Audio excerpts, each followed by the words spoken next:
Hello, today is March 14th, 2011. We're meeting today with Mr. Louis Hamman at his home in Fort Collins, Colorado. My name is Brad Hoops. I'm the interviewer for the Northern Colorado Veterans History Project. Welcome, Lou, and thanks for sitting down to tell your story today. Good to be here, Brad. Very good. Let's start out, if we could. Tell us a little bit about yourself, your date of birth, where you were born, a little bit about your family. Okay, I was born in San Acacio, Colorado, which is down the San Luis Valley, a real big town, 12 buildings, 6 houses and 6 outhouses. And on, Is that down in the San Luis Valley? yeah, Okay. It's about 3 miles east of Manassas, where Jack Dempsey was from. I told Jack that one time. Didn't impress him. Oh, you've met Jack, did you? Yes. Is that right? What's your date of birth? May 24th, 1926. 6. And any brothers or sisters? Pardon me, I turned that around. It's May 26, 1924. Okay. And how about any brothers and sisters? Yes, I had 2 sisters and a brother. And how did you fit in that order? I was the youngest, Okay. and my brother was in the Navy, and my sister was a wave, one of them. The other sister's husband flew the hump in China and Burma. Geez, a very involved family in that regard. Yeah. Well, we took care of the situation. My brother was in the Pacific, and sister's in the States, and I was in Europe. So we covered all bases. What'd your father do for a living? My father was in agriculture, worked for years for Sure-Beat companies, field man. Later became a county agent in the state staff, the extension service. We moved several places around the San Luis Valley, and then Pueblo and Lamar, and then in 1940 moved to Fort Collins when he moved to state staff. Well, let me ask you, Lou, before we get into move on to your military experience, another major historical event during your lifetime. And do you have much memory? And was your family affected much by the Great Depression? Oh yes, oh yes. The father lost his job. We had 2 years that were pretty lean. Made it, and then he got on the extension service. And so we worked through it. But yes, we didn't go to the show very often. Yeah. Oh boy. Do things like that. So moving around then, did you graduate then up here at Fort Collins? Or? Yes, Okay. I graduated high school in Fort Collins. My main interest was track, and won the state championship in the mile run. Is that right? And in fact, we got through a program that was the services had, was called ASTP in the Army and V12 in the Navy. We all took the same test, and it was about the test you had to take to get into West Point or Annapolis.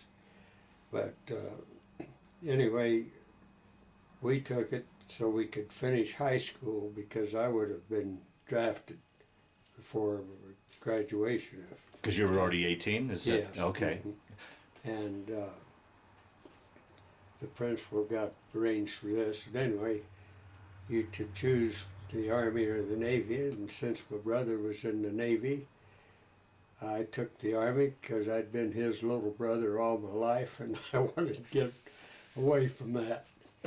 So anyway, I went to the Army, and the Navy would have been a better choice, because the guys that took it and passed the test went to Harvard, Notre Dame, and Yale, Princeton. Some of them even got a master's degree out of it. Is that right? These are all fellow classmates of yours? Yes. Uh-huh.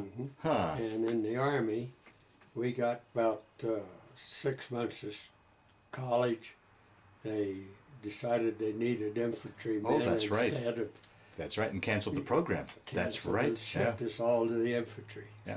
From what I understand, researching that program, you had to be pretty intelligent. I mean, I think you had to have a pretty high IQ to get into that program. Yeah. And We had to pass the test with 10 more points than you did for West Point. Hmm. So So all this intelligence was just thrown back into the infantry because they were, from what I understand, they were short. They projected a shortage of infantry, and just threw you guys all that's back. right. And with Yeah. the invasion coming up, originally the thinking was we'll do it with air power. And later on, they even transferred a lot of airmen to the infantry. Yeah, right. That's right. We got quite a few of them. Yeah. So let's back up a little bit then. You graduated high school in 1943? 1943. Okay. And Do you remember hearing about Pearl Harbor and what you were thinking?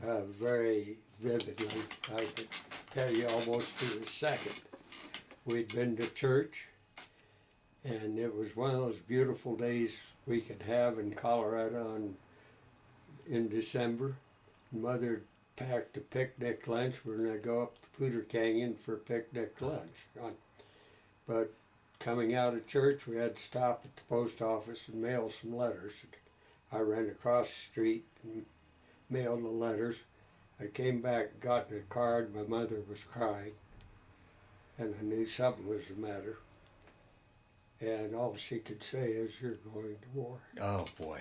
Oh wow! And so that was just about noon on Sunday that we first heard of it. Now, had your brother been in the service? Was he in the service No. at that point? Oh, okay.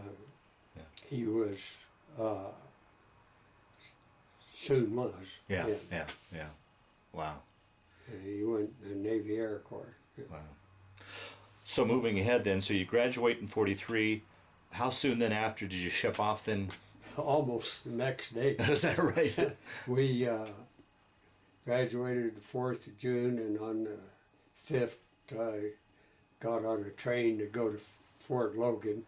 About 100 of my classmates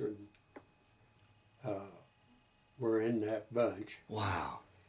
and several of us ASTP boys. But anyway, we were sworn in the Army on the 8th of June. Now, was there any sort of ceremony seeing you guys off on the train? Or did No. your folks come out, of course, probably to see you I off? requested the folks just let me go. I Yeah. said goodbye to them at home. Yeah.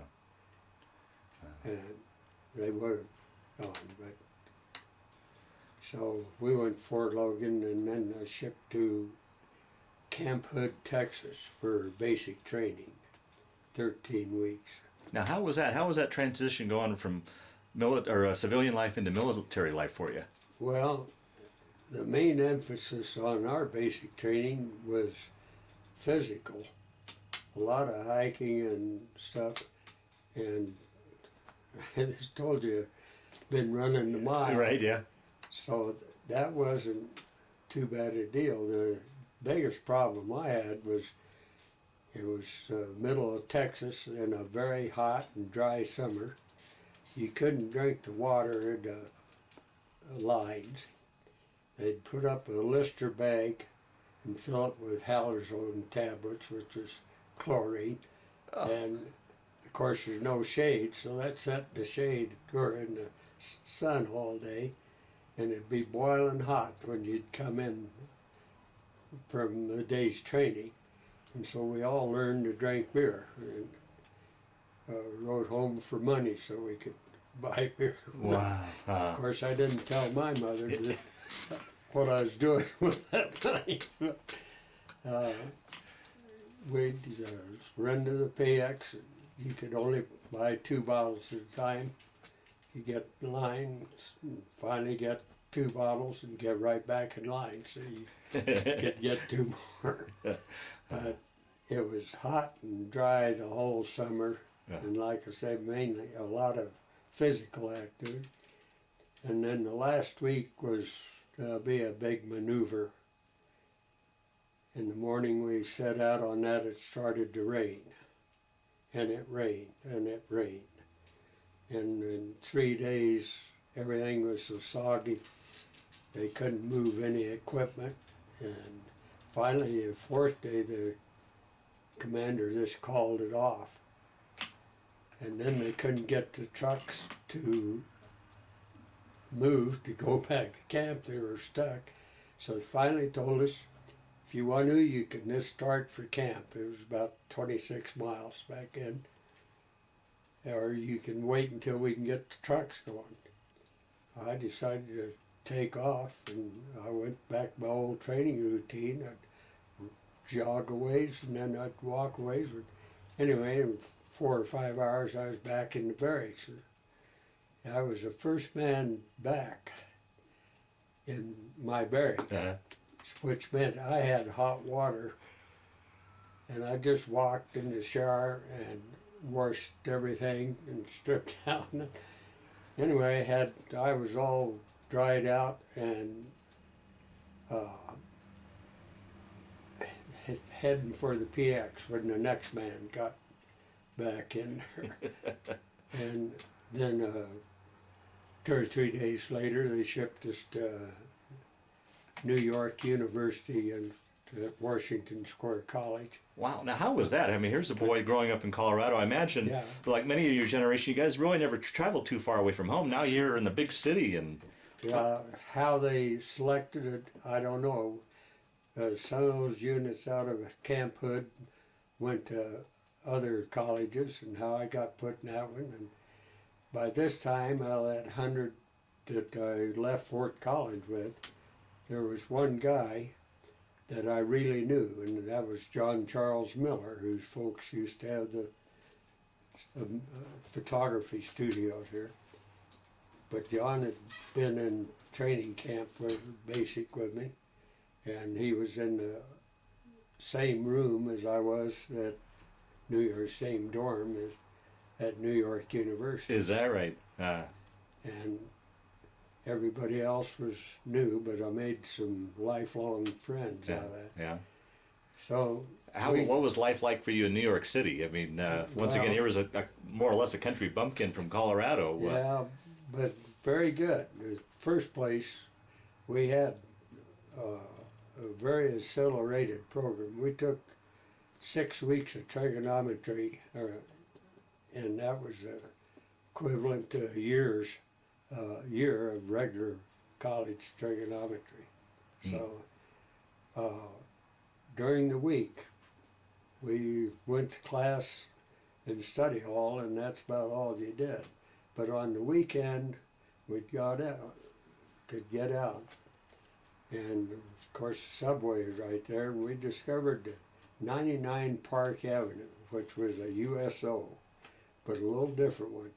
There, all they did was pass out tickets for shows, ball games, all kinds of events. So Saturday morning, we'd head to 99 Park Avenue. It'd be a nickel on the subway. And get tickets for dinner, maybe a movie, a stage show. Wow. We got there right after the baseball season was over for the year, so didn't see a Major League Baseball game, but I did see a pro football game. In those days, it was the Brooklyn, what were they? I believe it was the Brooklyn Eagles and the Washington Redskins played a game that didn't like the league as now, Yeah.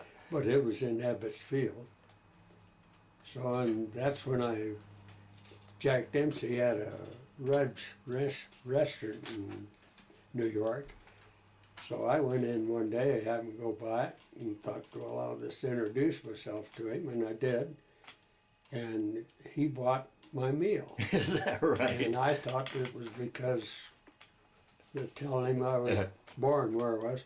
Found out later he served every serviceman that walked in. Never advertised it, I'll didn't be darned. make any publicity out of it, but he just picked up the check for every serviceman that Wow. walked in his place.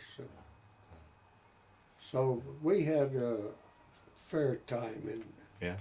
Now, how long were you there in schooling? we left toward the end of March. That's when they broke up the program, and if they shipped us right back to Camp Carson, it was in those days.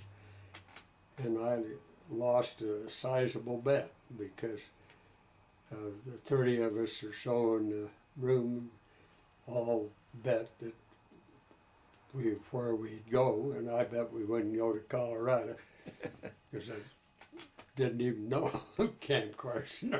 Yeah. And I paid off most of those. Some of it took quite a while, but it was only a drink per person. So they didn't give you a choice as to where you were going to be transferred. You were just No, yeah. they just picked it, and then it gets interesting because they shipped us to the 104th Infantry Division, our bunch, and the 104th was sort of a bum outfit. They had been training for 3 years, and they weren't near ready to go overseas.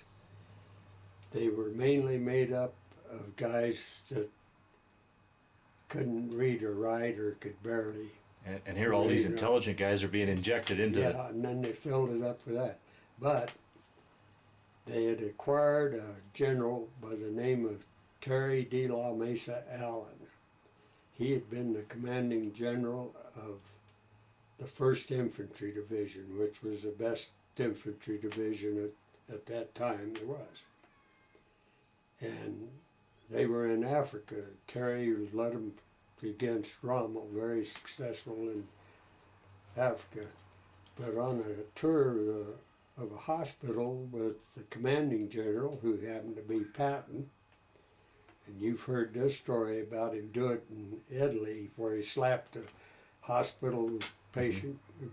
He slapped one of the 1st Division men that was in the hospital. And Terry said, "Nobody hits one of my men but me." And he decked Patton. Really?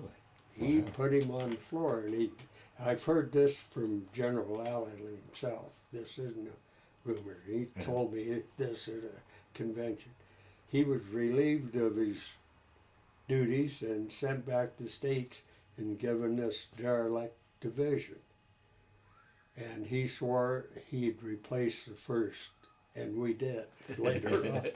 But we trained, that training schedule made basic look sick. He trained us in night fighting. He'd figured out the Germans didn't like to fight at night.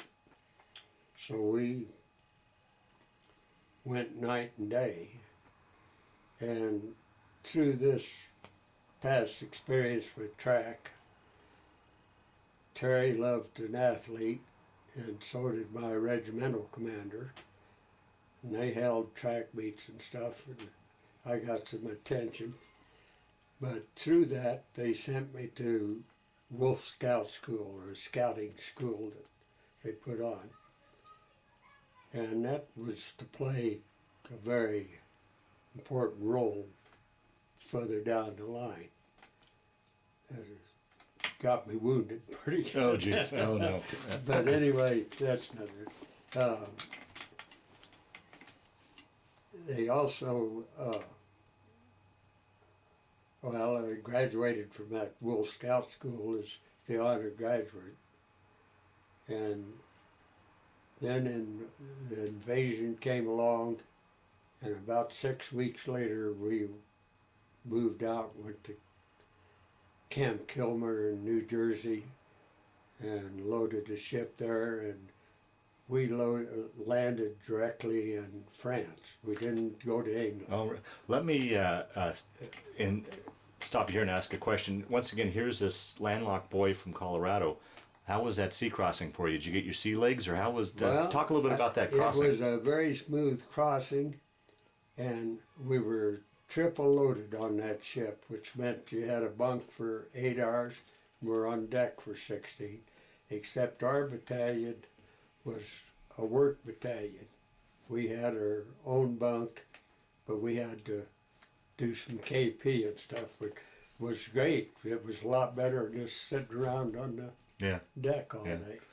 And it took us just a little over a week to make the crossing. Now, were you in a convoy, or were you solo? We're in a convoy. Any worries about German subs? But we didn't get attacked or anything, and we landed right at Cherbourg, France. and staged there for a few days. They took us into Paris. That had been liberated by that time, and then we moved north toward Belgium, and starting our first combat. I don't know whether it was in Belgium or France. We're still arguing over it, but Can you describe to those that'll watch us what you were seeing as you guys landed and moved towards the battle line where fighting had already been? Describe what it was like. The hedgerows. Right.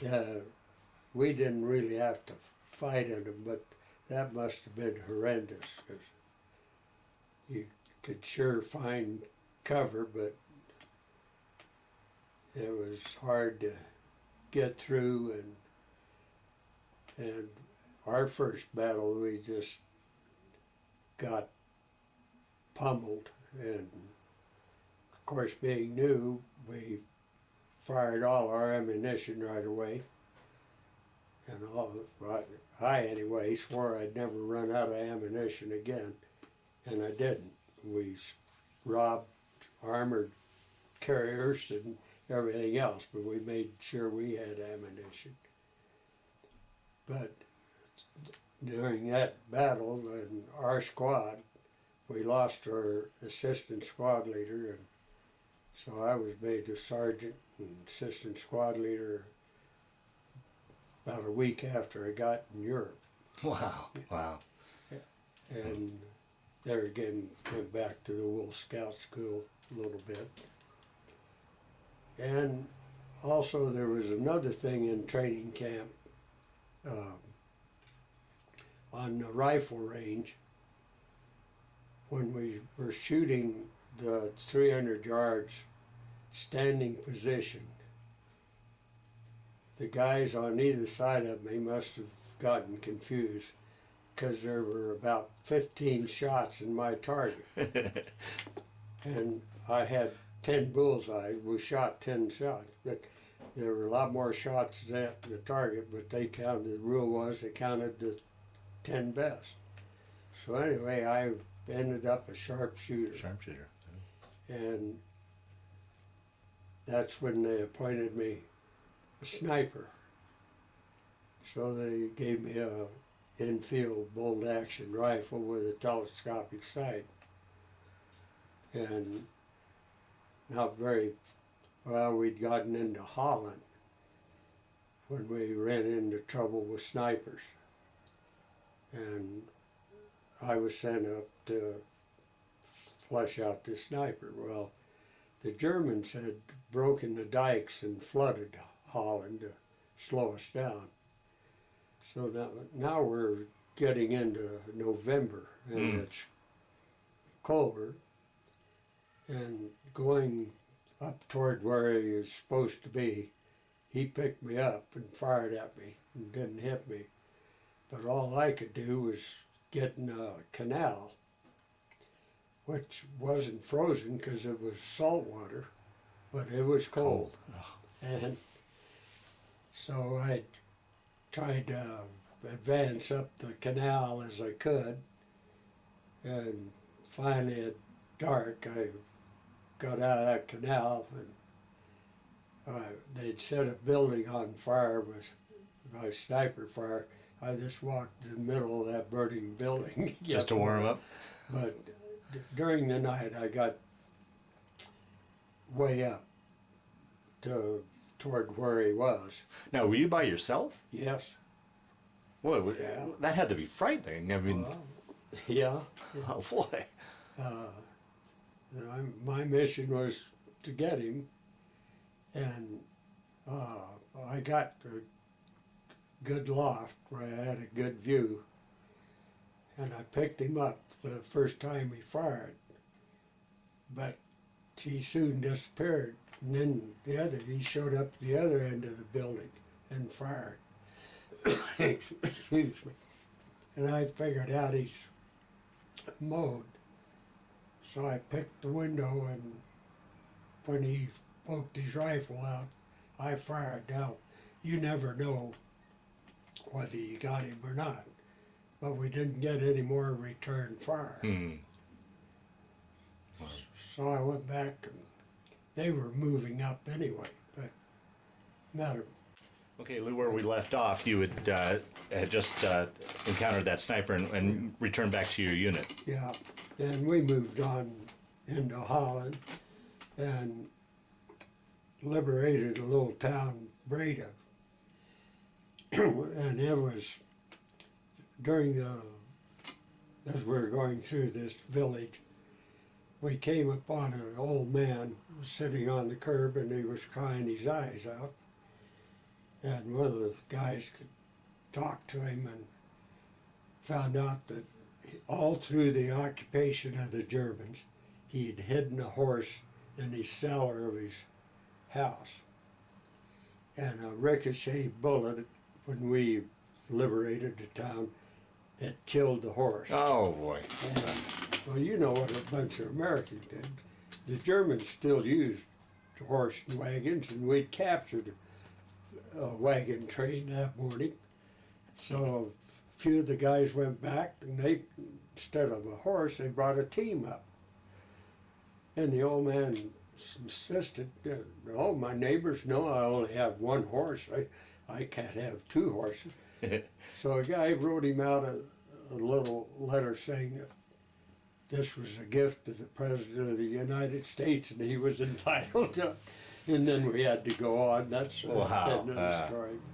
But in that time, we were in the Canadian First Army under Montgomery. You're attached to the... Yeah. Okay.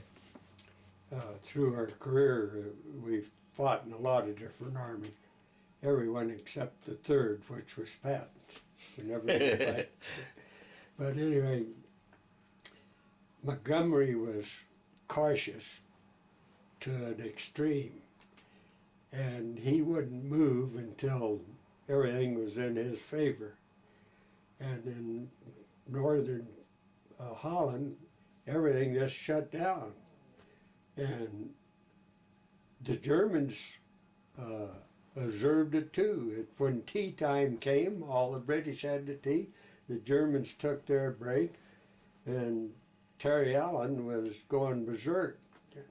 And I don't know if he got permission or did it on his own, but one day the order came down that tea time we were to move. And we did, and they'd shut off artillery and everything, and we blasted out of there, and the Germans started running, and we didn't stop until we hit the Siegfried line. And then our duty was, most of our fighting was done at night, tea time, it was 4 o'clock in the afternoon. So that's what got the Germans as much as anything. But then we went to work on the Siegfried line, and we'd bust a hole in it, and they'd pull us out and replace us with other troops. We'd go down the line and crack it again. And we did that until our bunch finally cracked it at Aachen, went into Aachen, and there we stayed for a while. And then the Wolf Training School comes in, because one day, which happened to be the 17th of November, we were, my squad leader, Sergeant Jones, and I were summoned to regimental headquarters. It briefed on a patrol in the Eichsweller, which was about 10 miles away.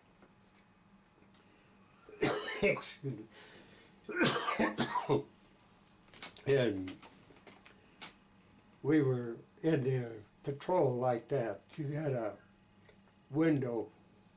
They shut off the artillery in that area for a certain time, and then they started to back up.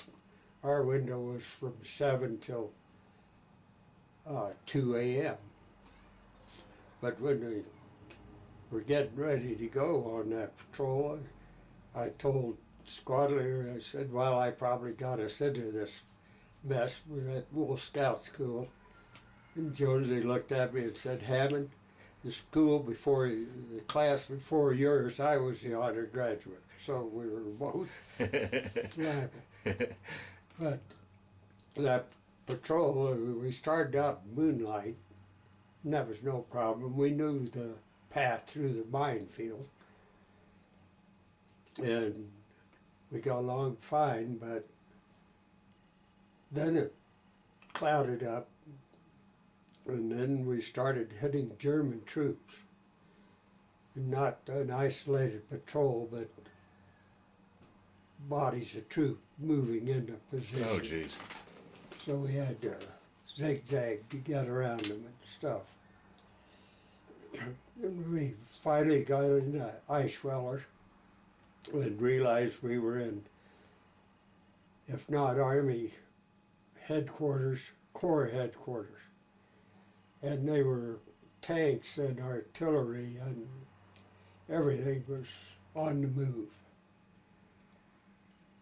So we headed back, and of course, by this time we've run out of our window. Oh, jeez. But luckily, most of us going over, and I'd have to get under a shelter half with a compass to get a bearing, because you couldn't have any line. Right, yeah. And we finally get back to the minefield, and we knew we weren't anywhere near the break. So Jonesy starts through, and he hollered at us to halt, said, back up, get out of here, same steps, because we were right in the middle of it. That put me in the lead. So I went down a ways and thought I saw a good spot. And I told the guy behind me, let me try it, wait and see if I get through, and then I'll bring you through. So I went through, and I was just turned around to tell them to come ahead when the world exploded. They hadn't waited, and somebody hit a tripwire, and there were 7 of us total, and the other 6 were demolished. So you were the sole survivor? As far as I know. Oh, boy. And I didn't think I was hit.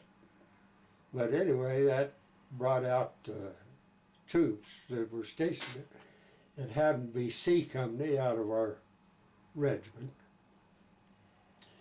And thanks to that track again, they were, they came out, password, and I gave them the password, and they said, oh, that's yesterday's, anybody can have that.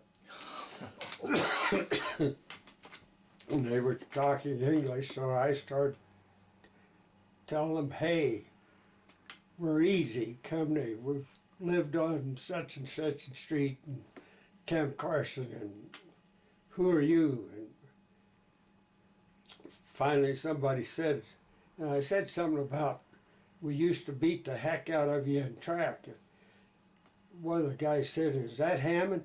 And so then they got me to the regimental commander so I could give the report about what we'd found. And I remember telling him about all the troops, and we thought they were going to jump off. And then the next thing I knew, I woke up in a hospital in Belgium. Wow. And I had shrapnel all up and down the back of my right leg. And I turned my head, and I had little shreds in my, a pretty good piece in my nose. Metal worked out of me for 2 years after but it wasn't really as bad as it looked, but. Do you think up to that point you were just running off adrenaline? I mean, how? Yeah. Yeah. I didn't even realize my boot was full of blood and everything. I didn't even realize I was bleeding at that time. So they were worried about that piece of metal in my nose, and they have to wait for a specialist. And so I laid there for 2 weeks. He came in, he looked at it, said, "Anybody got a pair of tweezers?" Reached up my nose, pulled it out, said, "Next time you blew your nose, it would have come out." He said, "You're back on duty." Really? Yeah. Well, they wouldn't take out those little pieces. They'd do more damage. So I just returned. When I got back to the company, I knew about 6 guys, the captain and the 5 cooks. Because in that battle that we said the Germans were jumping off, we jumped off at the same time that same morning. And our troops, our position wasn't 1,000 yards from where I'd been before the patrol. But anyway, the captain said, "Well, you're second squad leader now. You're sergeant, staff sergeant." So in 4 or 5 months, I'd gone to private staff sergeant. But I said, "Well, where is the second squad?" And he said, "You're it.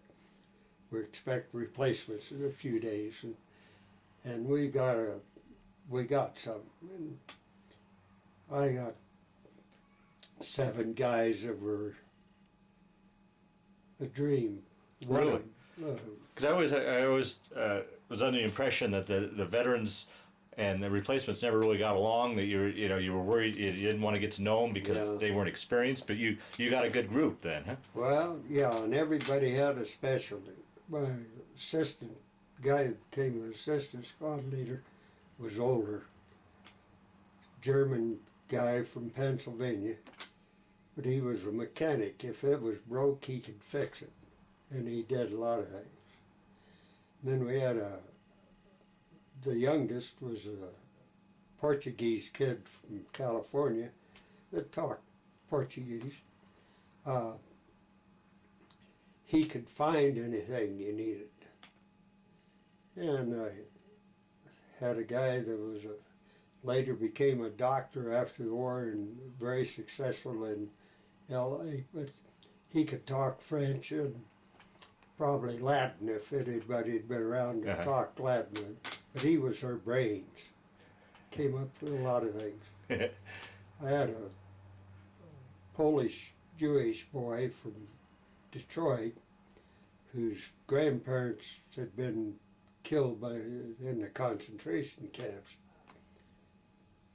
And, well, I'd send him take back some prisoners.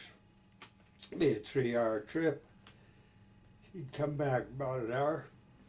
"Damn it, Sarge, they tried to escape." That's all he'd ever say. Yeah. And then I had a kid from Arkansas. He wasn't a kid, he was a little older. Had 4 kids back home. Couldn't read or write. I wrote his letters home and read his letters to him. But he had the eyesight of I don't know. An eagle. Eagle, I guess, yeah. He could see anything and turned out to be the best shot in the rest of the division. Better than yourself? Oh, yeah. Because half of mine was luck. Oh, yeah. We used, whenever we had somebody coming into us, coming across the river or something, we always had Jim on guard duty because he'd pick them up long before anybody else did. So the whole school, and then there was an Irishman from Detroit. He didn't really speak 2 languages except one was with his fist. And his motto was, you never argue. You either hammer them or you walk away. Yeah. And he was our BAR man, and something else again. But anyway, we moved into a house. Uh, the Germans had pulled south to set up for what became the Bulge, and Eisenhower pulled a lot of troops off the line and took them south too. And we were left to hold the space we had. We replaced about 3 divisions, so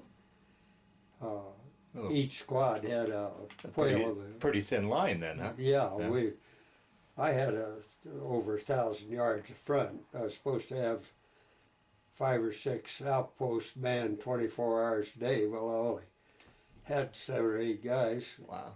They finally gave me a part of a machine gun squad and put a cook with us and gave us 10-in-1 rations, which were pretty good rations.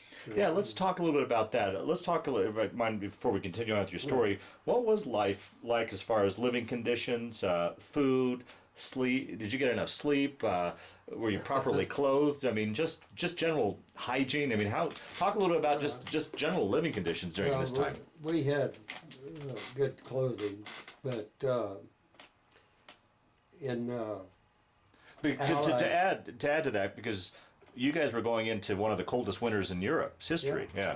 Okay. Sorry. But in the Allied countries, France, Belgium, Holland, we could not move into a house to sleep. We slept outside. And, we used our shelter halves and pup tents when we could, or dug foxholes.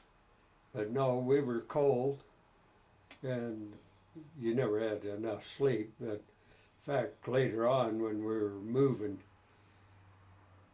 they'd tie a rope on me and I'd sleep while we marched. They'd jerk me back on the road when I'd wander around. How do you think, looking back on that time, how do you think you made it through it? I mean, you weren't getting enough sleep, you were out in the elements, you probably weren't eating properly, Yeah. all that with the umbrella, the stress of war on top of you. I mean, any one of those conditions by themselves could do a person in. How do you guys think you functioned during that time? Well, I don't know, you just managed it. You had to. Some didn't. Our original captain didn't last through the first battle. He just broke. They found him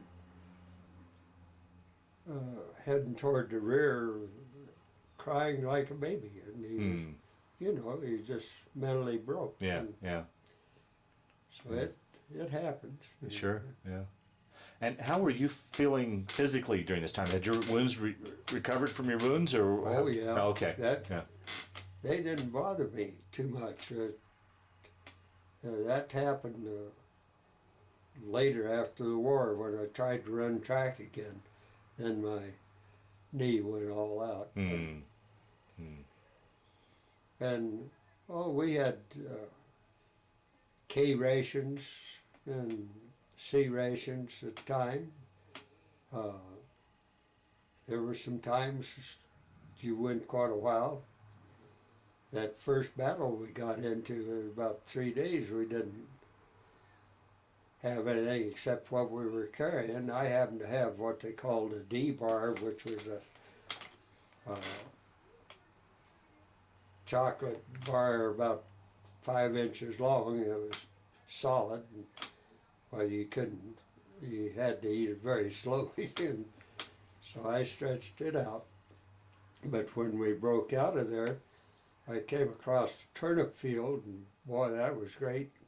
Then we hit a cabbage field, and that was dessert. Wow, jeez. Wow. And what is it like, as best you can describe it, for people that'll watch this, or myself that have never been in battle, have no idea what it's like. What's going through your mind? How are you? I'm just trying to grasp at what it's like to be under attack and in battle and firing, and Well, a lot of times you thought the dumb commander didn't know anything. No, you just, I guess in the heat of the battle, you didn't think much about it. Okay. You just had to do it. I know one of the worst things to do was to train guys that they couldn't necessarily stop and help somebody because they'd just get hit themselves. You had to keep moving. Yeah. So,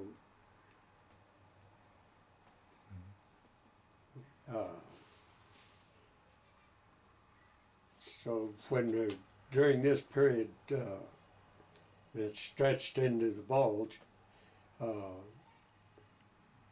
we moved up to what was about the furthest point into Germany of any troops, the way the river bend. That was the Rohr River we were on.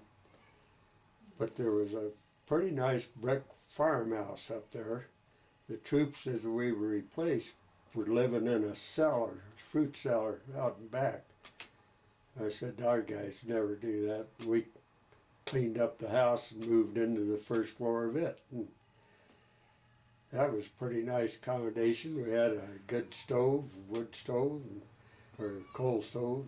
And Andy found coal, and then he found a lot of things to eat in various houses along there, and chickens, and even a pig. And so we were eating pretty good with those 10-in-1 rations, and had comfortable quarters, warm. Then I pulled a little prank that got me in a lot of hot water. But Andy found a bunch of French 75s, caliber little cannons. And turned out there were just enough for each man I had up in the squad that would work. There were more than that, but they'd been broken up. And then he found a bunch of ammunition. We each had 4 rounds of ammunition. So New Year's Eve, well, he'd also found a few spirits, quite a few, in fact.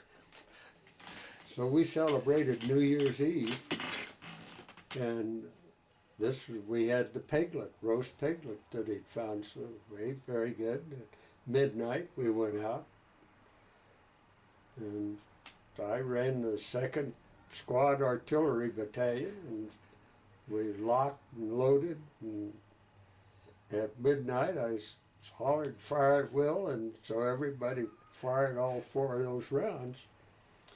And we went back into the kitchen after the firing was done, and our sound power phone was sounding off. It was our company clerk. He said, "Hammond, are you getting artillery?" "No incoming artillery here." And a few minutes later, the captain called me, and a little profanity, but, "What is going on up there, Hammond?" I said, "Well," he asked if there was incoming artillery, and there wasn't. There was all outgoing, and he hollered, "What do you mean outgoing?" And I said, "The 2nd Squad Artillery Battalion fired, sir." He says, "You're going to have a visitor." Oh, jeez. And it was a major from regimental headquarters who had aggravated no end when we were in training camp. He was a captain in those days, and he didn't take very well beating his outfit. And, well, we just took every race there was in the track meet. We had an All-American named Bob Shaw.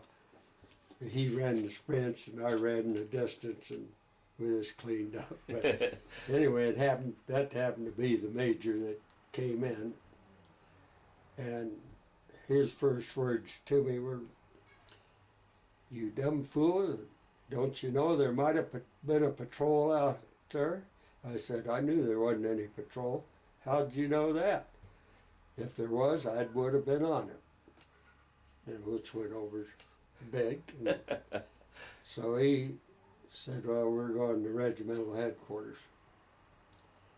And there's the old colonel that I'd run for and reported to on the patrol. And so he asked me what it was all about, and I told him what we'd done. And he said, "Well, I understand you have a generator and electric lights." And we'd hauled one in, and Fisher had fixed it up. And he said, "How do you get gasoline?" And I didn't mince any words. I just said, "Midnight requisition, sir." And he looked at me and he said, "Did that include regimental headquarters?" And I said, "Probably so, sir." And he looked at me a long time and he said, "Well, there'll be no more artillery fire unless you have my permission." And he said, "There will be no more midnight requisitions at regimental headquarters." He didn't rule out the others. And he said I could go. And I went out, the major was looking at me, and I brushed my arm and still got my stripes. He told me I wouldn't have. And so that was our time during the Bulge. And Now, were you guys getting word? Did you know what was going on in the Bulge? Was Bird getting passed up, or? Scanty, very little. We got more from Axis Sal than any place else. And we'd get stars and stripes once in a while. And So that's where you get your general news. And what about along those lines? How about communications from home? How was that with you guys on the move all the time? the only communications we had were land mail, and that was few and far between. And when we'd have a mail call, you'd get a bunch. But it was eventually finding you then, huh? The Yeah, mail was? Okay. Eventually, and Yeah. some didn't, Yeah. I'm sure. But usually it caught up with us, but it would be months old. And of course, riding home was sometimes a problem too, with for me, where to sit down and write. Yeah. And of course, after we got in the houses in Germany and could sit at a table and a chair, that was a different deal. And we had patrols. At one time there was a deal that for every prisoner we brought in, they'd get a 3-day pass to Paris or something. And well, we brought in several, and I never got the passes, but well, we did. I did take that back. We did get one, but we had a guy that by that time that had married an English girl, and we gave it to Klein to go back and see his wife. Oh, wow.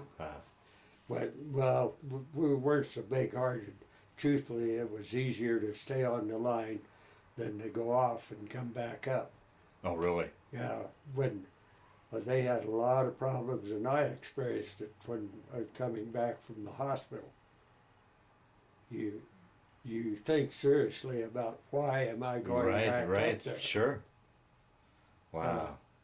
So, no, I was, and well, the same way Fisher, my assistant, and I would argue like heck on who would take the patrol and who would stay. We finally just had to take turns because it was easier to go than it was to stay and sweat it out. Wow. So, and we patrolled across that river quite a few times. Wow. And then after the Bulge, one day the weather broke and we woke up to airplanes. Yeah, describe the sight of that. Oh, they're the most magnificent things. They were going into Germany, and they were still going in when the first ones were coming out. Oh, that must have been a sight. Oh, we knew the war was over and had a great experience in that. One of the planes the fighter escort got shot down, and the pilot bailed out, and he was drifting down, and we could see him, and the wind would blow him to our side of the river, and then he'd drift back over toward the German side. I called the captain and asked if we could go get him, and he gave us permission to take a patrol over and try to get him.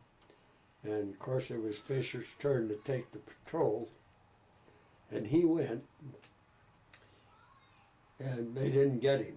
The wind took him quite a ways in, and the Germans had him, and they had to just come back. But anyway, years later, he comes after the war. He comes home from work one night, Fisher does, and his wife said, "We have new neighbors. They're coming over to play bridge tonight." And they got talking the war, of course, and Fisher said he was in the infantry, and this guy said, "Boy, I sure appreciate the infantry." Said, "I was in the Air Corps and I got shot down, and a bunch tried to get me. They didn't make it, but they sure tried." And Fisher said, "Yes, that was right, Icewell on the Roar River, and that was the pilot that he Is was that right? Yes." But it was quite a coincidence. We just loved it. Fisher called me and told me about it. I'll be darned, huh? But the planes came, and we knew it was the beginning of the end. And then pretty quick we started moving, and they moved us in with, I don't know if you ever heard of General Rose, the hospital named for him in Denver. He was an extraordinary commander of tanks. He moved them farther and faster than Patton ever thought of doing, but we rode his tanks for quite a while. He was eventually killed, correct? Yeah. We were with him. Well, not actually right. with him, Yeah. but with his unit the day he was killed. He was captured. He was out in front of his Right? armor in his Jeep. And from what I understand, he was stopped by some Germans, and they mistook him for trying to pull out his gun and shot him. From what That's just, yeah. but we soon took care of them too. But, so it was, well, we'd moved to the Rhine. That was the next big obstacle. And we were sitting there when they crossed the Remagen Bridge. And one morning they rounded us all up, and there was hurry, hurry, hurry. We got on trucks, and I crossed on the original Remagen Bridge before it was destroyed. Wow. They later laid pontoons. Yeah, but, right. So we had a beachhead to cross there before the bridge went out. And then had a real battle in the cathedral in Cologne. I was just going to ask you, now you're now on German soil. Did the fighting get fiercer with now that you're on their territory? Or Yes, yeah. except their troops were getting poorer all the time. We were fighting older men, and later on we fought kids 12 years old. They're the youth, Hitler youth, Yeah. and they were, boy, you didn't trust them. They'd have a knife hidden if you took him prisoner. You didn't turn your back on those Fanatical, kids. huh? Yeah. Yeah. Wow.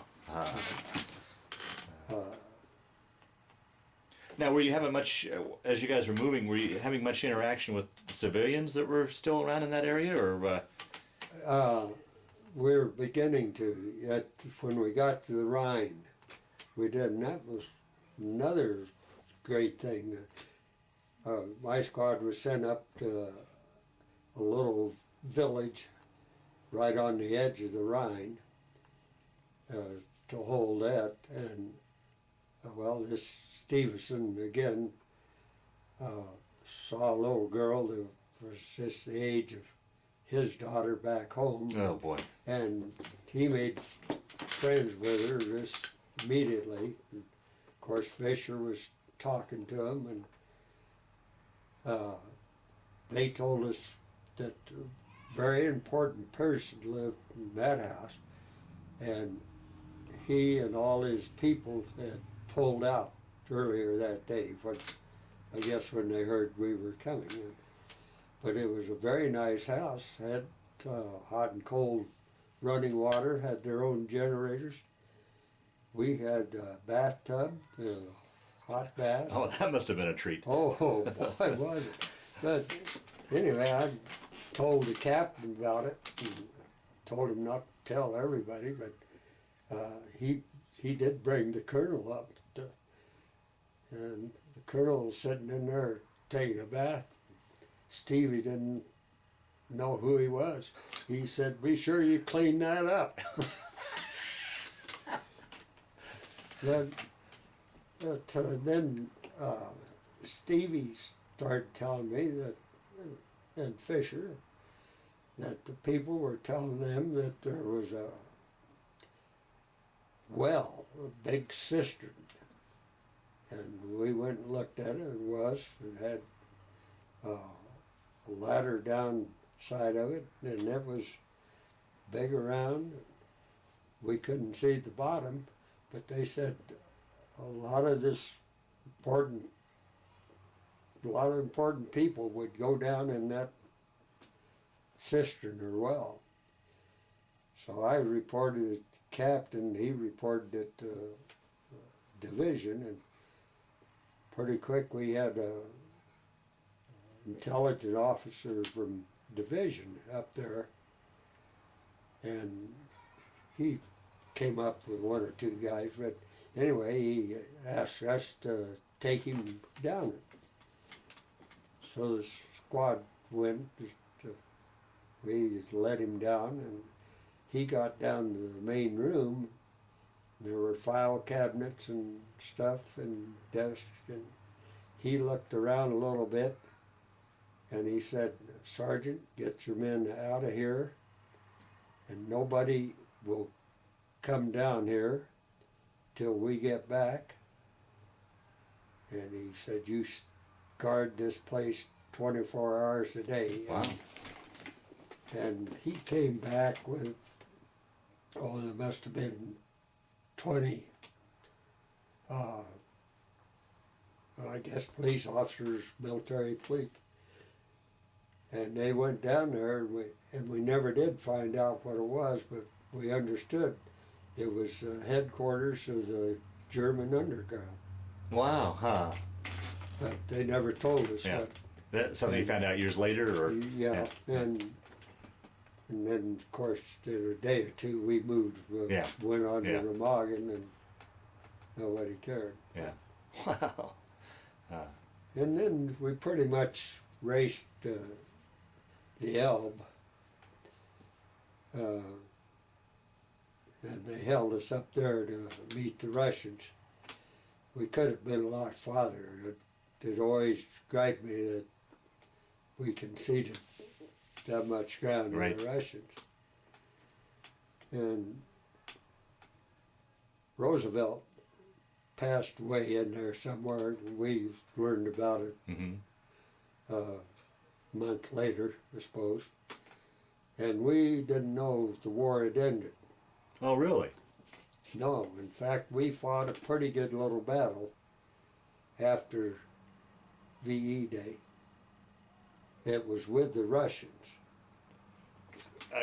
Fighting against the Russians or with the Russians? No, against them. They attacked us. Oh, is that right? Yeah, they came to the Elbe and we had a nice little battle. Luckily, we didn't lose anybody before anybody woke up that who they were. Yeah.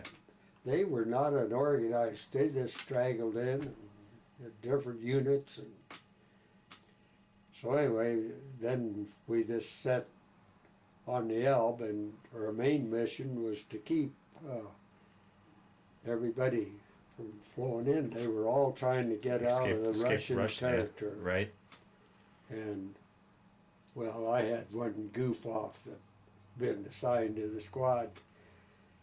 And when he volunteered for guard duty, I knew there was something funny.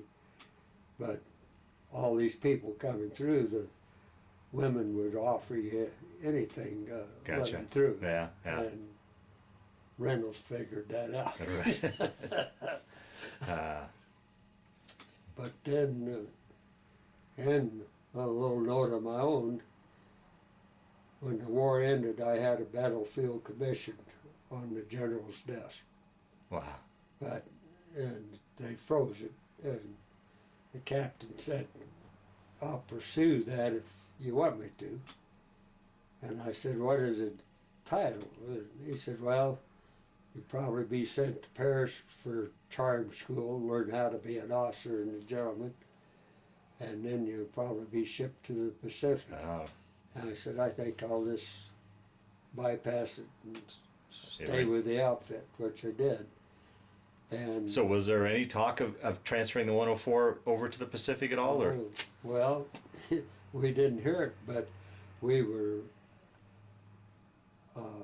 soon after this, we were put on railroad cars for train, shipped to Camp Lucky Strike, and we were back in the United States on the 3rd of July. So they should, and yes, we were to have a little furlough and then go to California and train to invade Japan. Oh, geez. And our ship was in the harbor on the west coast getting ready for us to load when they had a boiler problem, and then they dropped the atomic bomb, and then they delayed our plans to Oh, boy. go overseas because no sense sending us, and the war ended. And I was then discharged I was discharged on Halloween 45? because I was in the States. Now there were a lot of guys overseas with a lot more points than I had, but we were in the States, so they discharged us. So from there, then you came back to Fort Yeah, Collins. yeah. Now, how was that after all you'd been through, and such? How was that transition coming home, leaving the military and everything you've been through back to Yeah. civilian life? Was that much of a, they talk today about the PTSD and post-traumatic syndrome, and Well, how was your? I had some problems. I had my good track buddy was on a troop ship that was sunk in the English Channel, and I had reason to believe that he wasn't among the missing.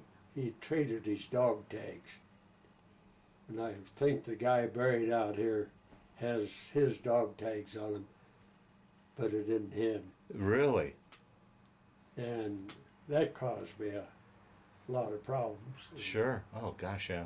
And, well, I went to see his dad, and his dad begged me, don't go see his mother.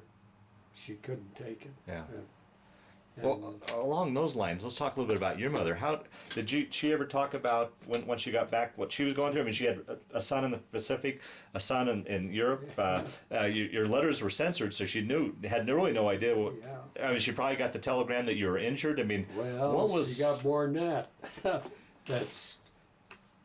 The day she got a telegram about me, she got a telegram that my brother was missing in the Pacific. Now, I had a friend in division headquarters, very good friend. He's passed away now, but for years he was. But he was a secretary to the general, sort of. And he picked that up the telegram they sent my mother said I was seriously wounded. He checked with the hospital and found out I wasn't. And he sent my mother, a second telegram that I was slightly wounded, and eased her mind somewhat. And then a few days later, she found out my brother wasn't missing at all. His ship was sunk, but his plane was in the air. He landed on the Philippines. He was just misplaced. Wow. Oh, boy. So- That had to be a couple rough days for her, though, Oh, until yes. everything straightened out. Wow. You can't imagine that. Yeah. Wow. And I'd sent home a flag. We captured a big German plant one time, and I sent it home. When I got home, after a few days, I asked Mom where the flag was. She said, well, it's in your dresser down in your room. And it wasn't. We hunted and couldn't find it. Finally, one day I happened to stop by Dad's office over at the college. There was that flag on the wall. He'd been, anybody that walked in the office, he told them all about it. So, but, well, I came back in October. The Sure Company was very short of men. They were begging for people to work. They said, well, if you'll work the seasonal campaign, we'll give you a summer job. So I worked that campaign, but also January I started at CSU. Able to take care of take advantage of the GI Bill? Oh yes, Yeah. I did. Mm-hmm. And Sure. joined ROTC and the National Guard. You got a little bit each month from them. And I served about 12 years in the Guard until my job just ruled it out. But I graduated from ROTC as the honored graduate. So Wow. there again, I had a regular Army commission if I wanted it, and I turned that down. And went, Probably a good thing. It would have probably been sent off to Korea, I would imagine, then. Yes, Okay. because that was artillery, and they needed 4 reservers. Exactly. Oh, boy. In fact, we hastened to transfer to an infantry company. So what'd you end up getting your degree in? Agricultural economics. Okay. And then what'd you go on to do as far as a career?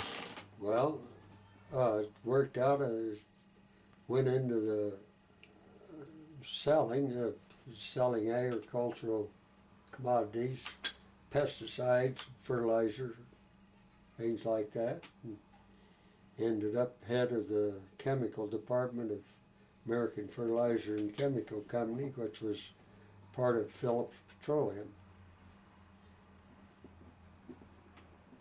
So you spent your whole career there with the company? Well, several companies. Western Slope to start with, and then due to my wife's illness and stuff, I had to quit traveling, and I took a job as manager of a feed store for a while, and then I transferred up to American Fertilizer and Chemical. So how many years altogether were you in the agriculture industry, I guess? Oh, gosh, I actually got out of college in '49 and started that summer and went until '88. Wow. Almost 40 years. 40. Yeah, I would have gone a little longer, but they sold the company and folded it up. Hmm. Wow. Well, let's talk a little bit about family. Children, grandchildren, great-grandchildren? Well, I have quite a family. I lost my first wife. Oh. I had 3 daughters, and I married a wonderful gal named Helen. She's out there. She happened to have 5 boys. So we have 8. Maybe I'm mixed up. Maybe she had the girls. I don't know. They're ours. So then there's 11 grandchildren, and now 2 great-grandchildren.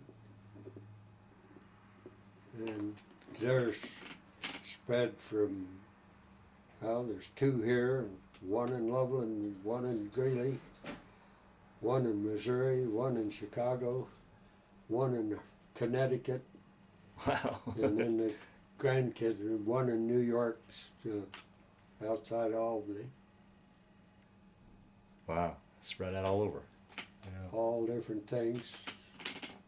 The girl in Connecticut is a mounted police woman, and she was a detective and given the Policewoman of the Year award by the federal government Is that right? a few years ago. And she, when they reformed the mounted police, she'd in high school and college, well, not college, but high school, she had ridden show horses and loved horses, so she went I'll be darned. right into that. We're pretty proud of that. Yeah, oh, Of absolutely. course, all of them doing all right. Yeah. So, Yeah, yeah.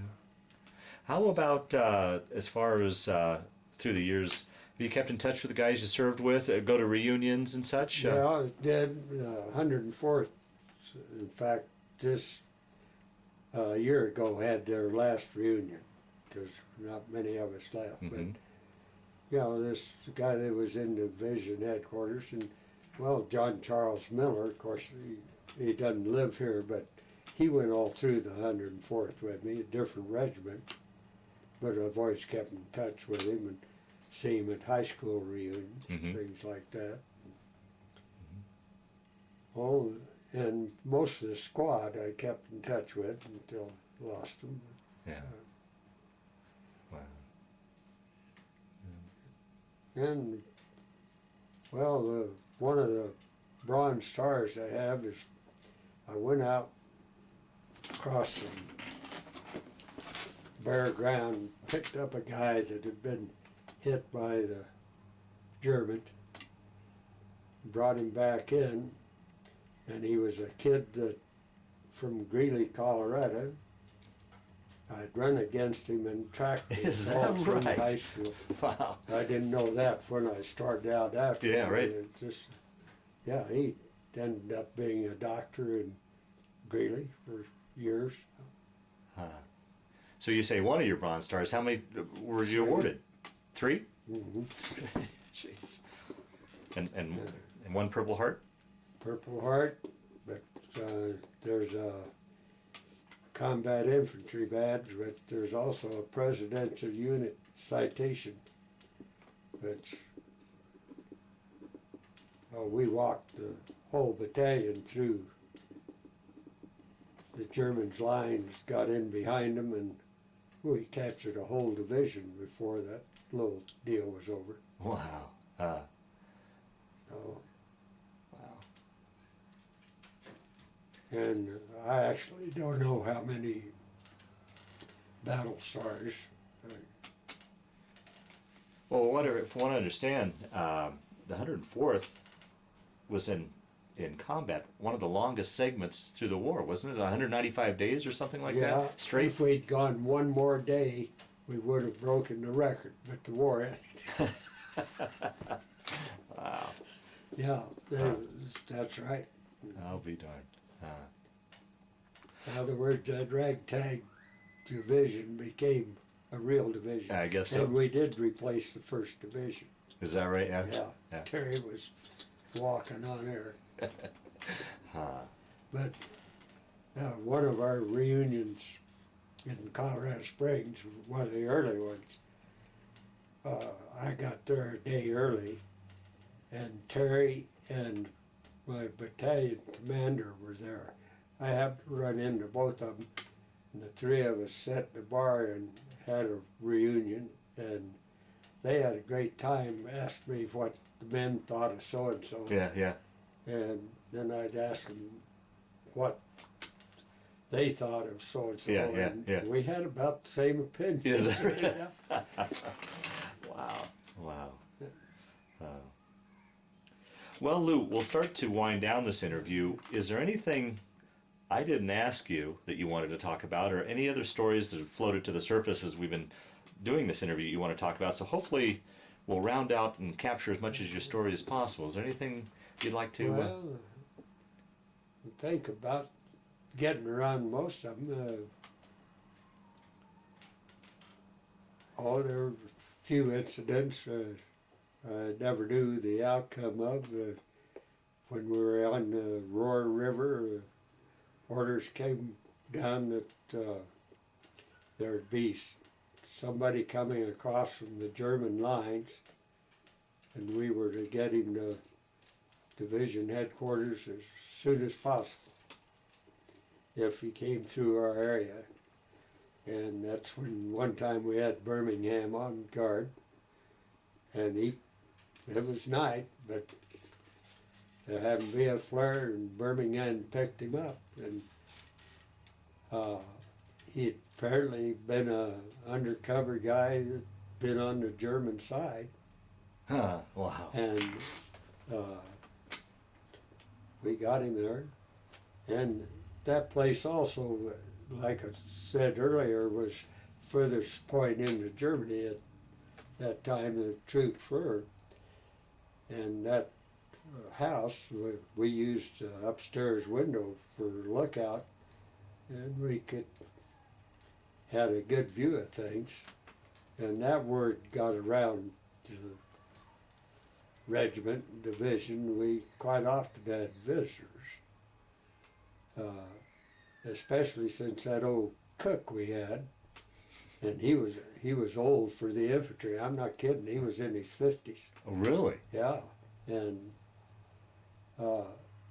but with Andy supplying him with things, and well, when the captain or somebody like that would come up, Worley would serve him a cup of coffee, but the captains would have a good shot of brandy in it or something. And the word got around. I happened to be gone at one deal when we got Air Corps personnel for replacement. And Terry Allen said, okay, a lot of them had rank, at least staff sergeants. He said, I'll give you a chance to keep that rank. We'll send you to a school for 2 or 3 weeks, and if you cut the mustard, we'll try to put you in that position. Now, I was pulled back to be an instructor on that school, but a guy named Eisenhower came to visit. And of course, he had his entourage with him, and anyway, and somebody had told him about this vantage point. But we had another little deal we pulled. Every noon, across the river, we could see the Germans go to lunch at one of their compounds, or we assumed they were going to. Mm-hmm. But to just be the tops, if they were tall, their head would be above the wall. So we'd take turns taking a shot. You only got one shot, because after you fired once, they ducked. But they never learned. Every day they'd start down there until you fired. And so when Eisenhower came up, we had a sharpshooter on duty up there, and he said to Birmingham, Eisenhower said to Birmingham, what do you do for entertainment? And Jim said, well, at noon, we take a shot at the Germans. And that was pretty close to noontime, wasn't 15 minutes or so. And Jim told him about this. And he allowed how he'd like to try that. Now, his guy might have told all this. The guys with him were having a fit that he was still up there. Yeah. But anyway, Jim gave him his rifle and he said, now, it shoots a mite low. And anyway, Ike pulled off the shot. And of course, never know who hit it. Yeah. And later Jim said, I probably shouldn't have told him it shoots might low. He probably overcompensated. I'll be darned. But I would have liked to been there Yeah, for right. Yeah, that. yeah, sure. Yeah. Well, one last question I always like to ask in these interviews: how do you think that experience, that war experience of yours, changed your life, played a part in your life, played a part in your thinking, or did it, or was it just simply just a chapter of your life you went through? How would you answer that? No, it changed quite a bit.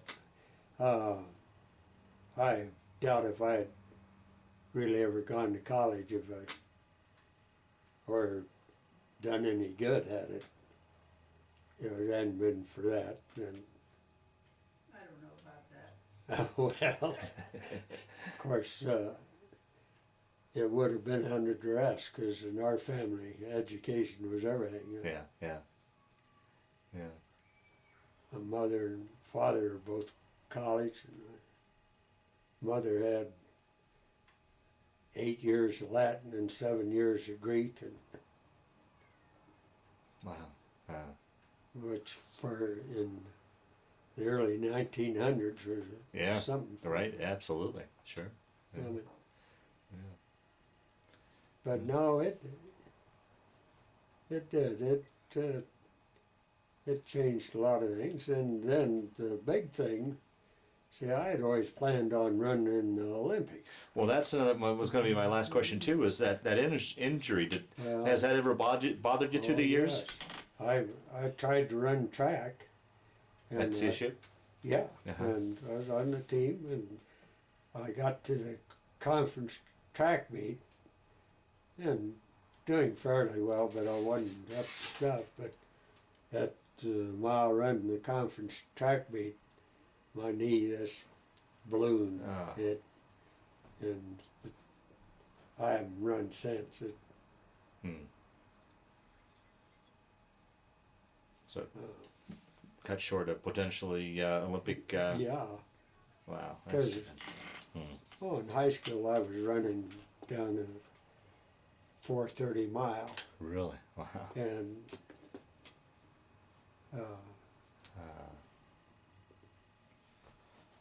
How about today? Does it the give you funny troubles at all? thing now is that it's my good leg because I've got arthritis in The that other- and the other. Oh, and boy. I can hardly walk. Wow. So it's relatively good. But that, like I said, that shrapnel worked out. I was taking a test in college one day, wiped my brow and I scratched the heck out of my hand and pulled out a little sliver. I'll be darned. Wow. Where a doctor, I went one time and I said, I knew him very well, I said, Dick, you know I've got some shrapnel in my leg. And he said, yeah. And he took some x-rays for other reasons. And pretty soon he came in and he said, Lou, you realize you got a bunch of metal in your leg? And I guess he didn't catch on to what shrapnel. Yeah.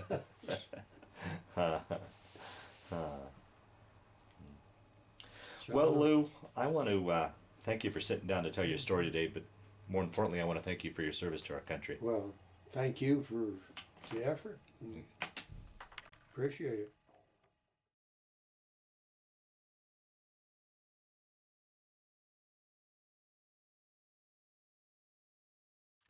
Lou, we're looking at your shadow box that it was made for you. Was hoping that you could describe a little bit of of what you have here in the box. The top thing is emblem of the 413th Infantry Regiment, the Seagulls. That was our mascot. Okay. And then my picture, of course, and the infantry Do you remember? cross rifles. Do you remember where that was taken? That picture? Yes, right here in Fort Collins at Miller Studio. Before or after the war, or during a leave, or? After Okay. the war, well, it was when I was home in July. Oh, okay. after Before you I shipped. came in. Okay, gotcha. Yeah. And then. And then there's the Bronze Star. It should have another cluster on it, Uh-huh. and the Purple Heart, Uh-huh. and then the Good Conduct Medal, Okay. Combat Infantry Badge. Yep. I also have an Expert Infantry Badge, but that goes without saying. And then the Presidential Unit Citation is the blue and gold in the center, Okay. and those are service medals next. Okay. European theater and American theater. And then the Timberwolf badge or patch Mm-hmm. and the sergeant's stripes.